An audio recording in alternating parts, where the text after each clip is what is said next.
एक 80 वर्षीय व्यक्ति अपने 45 वर्षीय उच्च शिक्षित बेटे के साथ अपने घर में सोफे पर बैठा था। अचानक उनकी खिड़की पर एक कौवा बैठ गया। पिता ने अपने बेटे से पूछा, यह क्या है? बेटे ने जवाब दिया, यह एक कौवा है। कुछ मिनटों के बाद पिता ने अपने बेटे से दूसरी बार पूछा, यह क्या है? बेटे ने कहा, पिता मैंने अभी आपको यह एक कौवा है कहा है। थोड़ी देर बाद बूढ़े पिता ने फिर से अपने बेटे से तीसरी बार पूछा, यह क्या है? इस समय बेटे के थोड़े को जलन महसूस हुई। तब उसने अपने पिता से झुंझुलाते हुए बोला, यह एक कौवा है, एक कौवा। थोड़ी देर बाद पिता ने फिर से अपने बेटे चौथी बार पूछा, यह क्या है?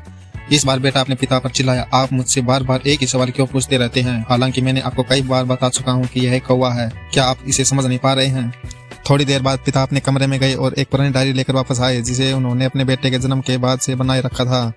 एक पेज खोलने पर उन्होंने अपने बेटे को उस पेज को पढ़ने के लिए कहा। जब बेटे ने इसे पढ़ा तो निम्नलिखित शब्द डायरी में लिखे थे, आज मेरा 3 साल का छोटा बेटा सोफे पर मेरे साथ बैठा है। जब खिड़की पर एक कौवा बैठा था तब मेरे बेटे ने मुझे 23 बार पूछा कि यह क्या है। मैंने उसे 23 बार जवाब दिया कि यह एक कौवा था। मैंने उसे हर बार प्यार से गले लगाया और उसने मुझे 23 बार फिर से वही सवाल पूछा।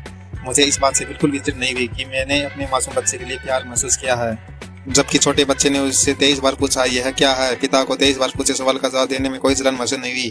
आज जब पिता ने अपने बेटे से सिर्फ 4 बार यही सवाल पूछा तो बेटे को चिढ़ और गुस्सा महसूस हुआ। इसे पढ़कर उस बेटे को अपने किए गए व्यवहार का पता चल गया था, जिससे चलते वह मन ही बहुत शर्मिंदा हो रहा था। शायद उसे अब किए गए अपने बूढ़े पिता के प्रति व्यवहार पता चल गया था। इसलिए यदि आपके माता पिता जब बुढ़ापे में होते हैं, उन्हें न तो पीछे छोड़े और न ही उन्हें एक बोझ के रूप में देखें, बल्कि उनके साथ एक दयालु शब्द बोले, शांत, आज्ञाकारी, विनम्र और प्रतिदयालु बने। अपने माता पिता के प्रति विचारशील रहे। आज इस बात को कहे, मैं अपने माता पिता को हमेशा खुश देखना चाहता हूँ। जब से मैं छोटा बच्चा था उन्होंने मेरी देखभाल की। उन्होंने हमेशा मुझे पर अपने निस्वार्थ प्रेम की वर्षा की है। उन्होंने आज समाज में मुझे एक व्यक्ति के रूप में प्रस्तुत करने के लिए तूफान और गर्मी को देखते बिना सभी पहाड़ों और घाटियों को पार किया। भगवान से प्रार्थना करें, मैं अपने बूढ़े माता पिता को सर्वोत्तम तरीके से सेवा करूंगा। मैं अपने प्यारे माता पिता को सभी अच्छे और दयालु शब्द कहूँगा, चाहे वे कैसे व्यवहार करें। तो दोस्तों, आप सभी इस कहानी को पढ़ने के बाद सीख जरूर मिली होगी। तो आपको यह कहानी कैसा लगा कमेंट में जरूर बताएं।